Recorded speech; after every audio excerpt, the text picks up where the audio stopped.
ប្រាប់របៀបធ្វើមិនបានលុយពី app Shopee ច្រើនបែបហ្នឹងចង់ដឹងនេះខ្ញុំមក review តែបាទខ្ញុំទិញពី app Shopee ស្រោមទូរស័ព្ទពីរនេះមួយអស់ត្រឹមតែ 3000 តិចទេ 3100អីទេពីរហ្នឹងអស់តែ 6000ខ្ញុំទិញជំនាន់ការគេ free ដាក់អញ្ចឹងពីរហ្នឹងអស់តែ 6000 free ដឹកដល់មកពីហើយមួយទៀតអានេះអត់អស់ស្លៃដឹកហើយក៏អត់អស់លុយស្លៃបានដែររបស់ស្រាប់លេខ10 baby នេះខ្ញុំទិញមួយឈុតហ្នឹងហើយអត់អស់ស្លៃដឹកទេហើយបានហ្នឹងក៏អត់អស់លុយដែរដំបូងអត់មានអីបានទេយើងចូលទៅក្នុង app Shopee ហើយយើងចូលឡើងមីនេះមកបន្ទាប់មកយើងចូល get 20000រៀលហ្នឹង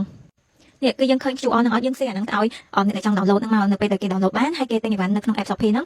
ក្នុងម្នាក់យើងទទួលបាន 20000រៀលអញ្ចឹងយើង invite ច្រើនមកលុយយើងនឹងកើនតាមពេលដែល friend យើង download ភ្លាមៗហ្នឹងយើងអត់ទាន់ឃើញ load នេះកន្លែងខំហ្នឹងទេអញ្ចឹងយើងត្រូវចាំ2ថ្ងៃបានគេ update ម្ដង2ថ្ងៃ update ម្ដងអញ្ចឹងហើយលុយគេគ្រាន់តែ estimate ឲ្យយើងមើលសិនទេប៉ុន្តែ15ថ្ងៃក្រោយបន្ទាប់ពីអីវ៉ាន់ហ្នឹង friend យើង download ហើយ friend យើងទិញអីវ៉ាន់បានជោគជ័យហើយនឹងអត់ refund ទៅឲ្យគេវិញទេអញ្ចឹងលុយ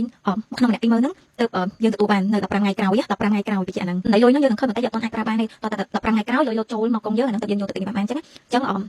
យើងចង់បានច្រើនយើងបានគេ download បានច្រើនទៅហើយគេទិញបាននៅក្នុងហ្នឹងអ្នក download ថ្មីក៏គេទទួលបានលុយ 8000ដែរអញ្ចឹងចំណេញបានទាំងសងខាងអញ្ចឹងអ្នកដែលមានចំណេញអាច comment សួរខាងក្រោមបានណាពេលខ្ញុំទៅខ្ញុំឆ្លើយបាយបាយ